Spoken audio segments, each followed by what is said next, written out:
দিনাজপুর থেকে একদিনের জন্য ভ্রমণ, ঐতিহ্য আর ইতিহাসে ঘেরা শহর নাটোরে।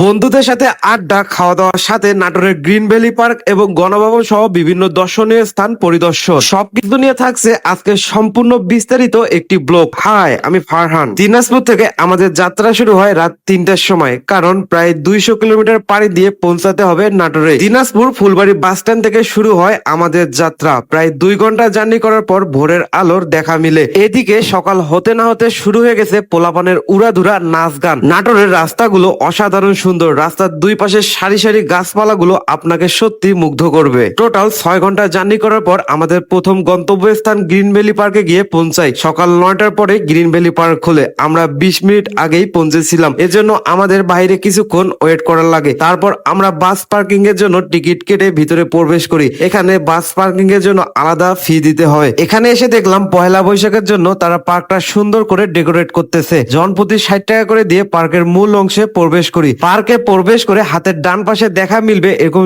সুন্দর একটি বাগান। এরপরে সামনে একটু এগোলে দেখা মিলবে গাছ ভর্তি আম। মনে হচ্ছে পাতার থেকে আম বেশি হয়েছে। এদিকে আমার বন্ধু মোরসালিন তার আপন ভাইয়ের সাথে 20 বছর পর মোলাকাত করলো। এতদিন পর ভাইয়ের দেখা পেয়ে ছেলে আবেগ ধরে রাখতে পারেনি। পার্কের মধ্যে নোটিস করলাম বেশ কয়েকটা এরকম ছোট ছোট ব্রিজ রয়েছে। যেখানে পার্কের নাম গ্রিন ভ্যালি, সেখানে চারপাশে শুধু গ্রিন আর গ্রিন দেখতেছি। মানে চারপাশে শুধু গাছ আর গাছ, মাঝে মধ্যে দুই একটা রাইড ছাড়া চারপাশে শুধু গাছ দিয়েই ভরপুর। পার্কের একদম দক্ষিণ পাশে রয়েছে ওয়েভ পুল। এই ওয়েভ পুলের নাম ডাক অনেক শুনেছি, কিন্তু হাতে সময় না থাকার কারণে সুইমিং করতে পারিনি। তবে যারা এরকম গাছপালা, সুন্দর প্রাকৃতিক পরিবেশ পছন্দ করেন তাদের জন্য ঘোরার একটা সুন্দর প্লেস। তবে আমার মতে দিনাজপুর দাদুবাড়ি পার্ক অনেক বেস্ট হবে ন্যাচারাল কিছু উপভোগ করার জন্য। কাঁঠালগুলো একদম গাছের গোড়া থেকে হয়েছে। গাছ ভর্তি ঝুমঝুম করে কাঁঠাল ধরেছে। যারা অনেক দূর দূরান্ত থেকে আসে তারা এখানে সুন্দর করে রান্না বান্না করে খেতে পারবে। রান্নার জন্য বেশ সুন্দর জায়গা রয়েছে। পার্কের পশ্চিম পাশে আসলে বেশ কিছু ভাস্কর্য